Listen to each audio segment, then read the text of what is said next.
So as the country continues to grapple with the crippling crime rate and spiraling murder rates in the country, we're seeing where the special zone of operation bills has been passed in the Jamaican Parliament.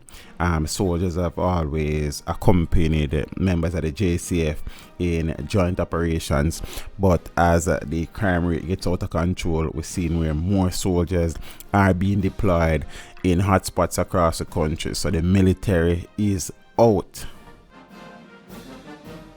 The army is out. Soldiers have been deployed to some of the main trouble spots as part of a move to slow runaway criminality sweeping across much of the island.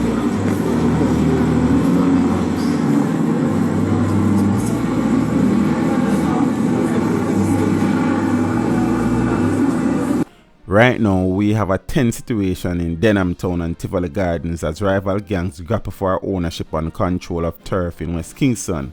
Basil Jarrett, Civil Communication Corporation and Media Affairs Officer for the Jamaica Defence Force, said.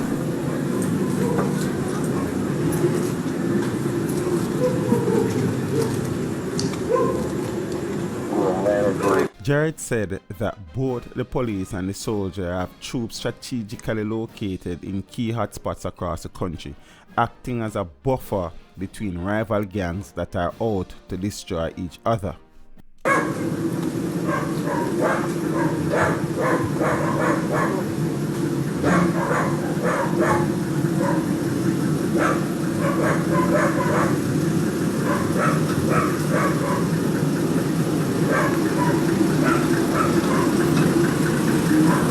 These men have no reluctance to attack each other in the community, and so our presence forces them to reconsider and reassess their options. As we have seen, this has by no means removed their determination to shoot at and kill each other, but with our troops on the ground, it does make it a bit more difficult for them, Jarrett said.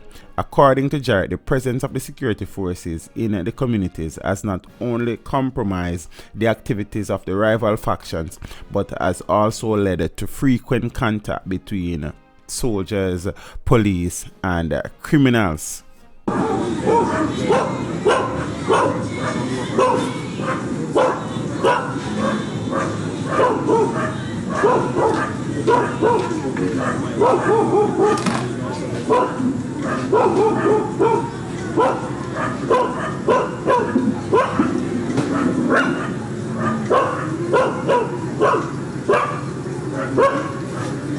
Just last night, says Jared, there was contact between a JDF patrol team and gunmen in the vicinity of Tulip Lane, Denham Town, when gunmen opened fire on the patrol team. Fortunately, no innocent civilians were hurt in the exchange, but this demonstrates the frustration of the gunmen and their willingness to engage us as a result of our interfering presence.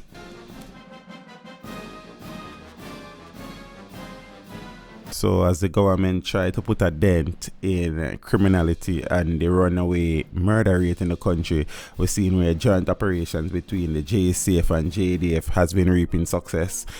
Just over the weekend, over 8 guns were seized over a 24-hour period, and many rounds of ammunition was also seized in those operations. Many persons would have also been arrested, where I think 2 persons were shot and injured and 1 person killed. So it is early days, but the operations seem to be having an effect, and hope as the police and the military continue to press, more successes will come along the way, and there will be a serious, and I say serious, improvement in law and order, and these criminals will start to run up and down and become disorganized as it relates to the gang, and the police and military will have greater access to some of these communities to breach and clear. You understand what I say? So it is, as I said, early days. I know that the JCF and JDF will get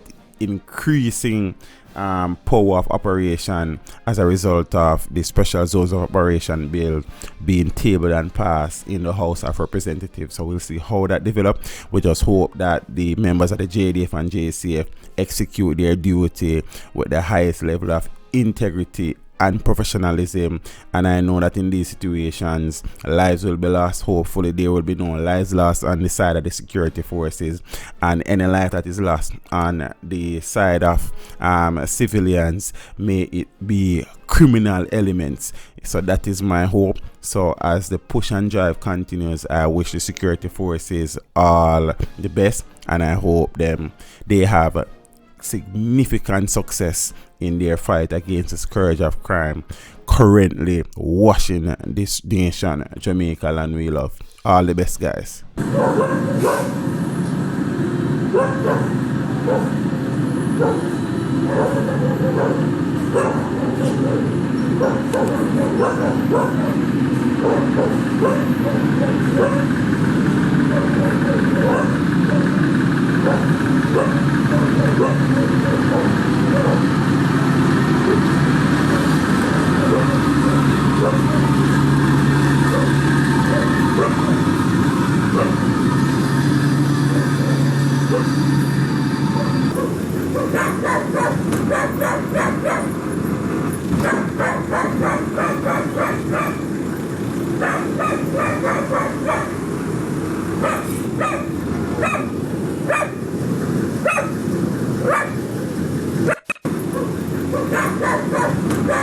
Thank you for watching the video. Drop a like and a comment down below, and consider subscribing if you haven't done so as yet. Until next time, walk good.